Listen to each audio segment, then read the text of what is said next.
Chapter 23. Jesus criticizes the religious leaders. Then Jesus said to the crowds and to his disciples, "The teachers of religious law and the Pharisees are the official interpreters of the law of Moses. So practice and obey whatever they tell you, but don't follow their example.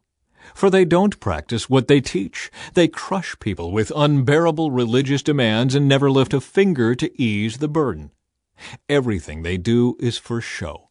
On their arms they wear extra-wide prayer boxes with scripture verses inside, and they wear robes with extra-long tassels, and they love to sit at the head table at banquets and in the seats of honor in the synagogues. They love to receive respectful greetings as they walk in the marketplaces, and to be called Rabbi.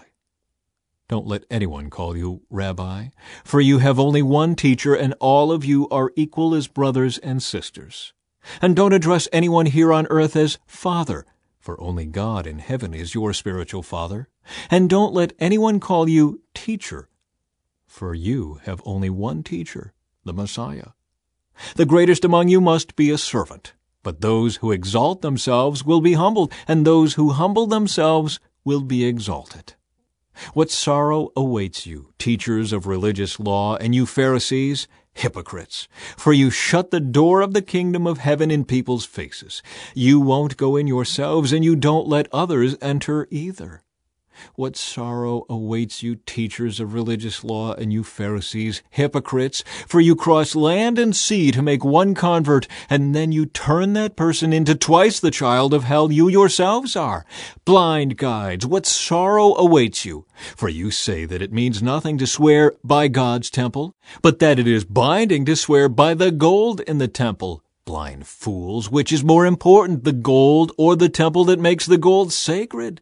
And you say that to swear by the altar is not binding, but to swear by the gifts on the altar is binding. How blind! For which is more important, the gift on the altar or the altar that makes the gift sacred? When you swear by the altar, you are swearing by it and by everything on it. And when you swear by the temple, you are swearing by it and by God who lives in it. And when you swear by heaven, you are swearing by the throne of God and by God who sits on the throne. What sorrow awaits you, teachers of religious law, and you Pharisees, hypocrites! For you are careful to tithe even the tiniest income from your herb gardens, but you ignore the more important aspects of the law: justice, mercy, and faith. You should tithe, yes, but do not neglect the more important things.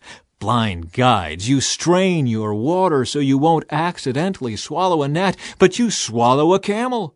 What sorrow awaits you, teachers of religious law, and you Pharisees, hypocrites! For you are so careful to clean the outside of the cup and the dish, but inside you are filthy, full of greed and self-indulgence. You blind Pharisee, first wash the inside of the cup and the dish, and then the outside will become clean too.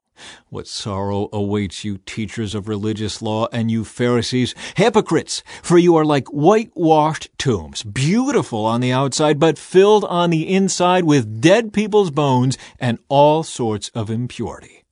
Outwardly, you look like righteous people, but inwardly your hearts are filled with hypocrisy and lawlessness.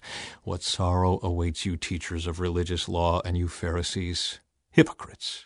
For you build tombs for the prophets your ancestors killed, and you decorate the monuments of the godly people your ancestors destroyed. Then you say, if we had lived in the days of our ancestors, we would never have joined them in killing the prophets. But in saying that, you testify against yourselves that you are indeed the descendants of those who murdered the prophets.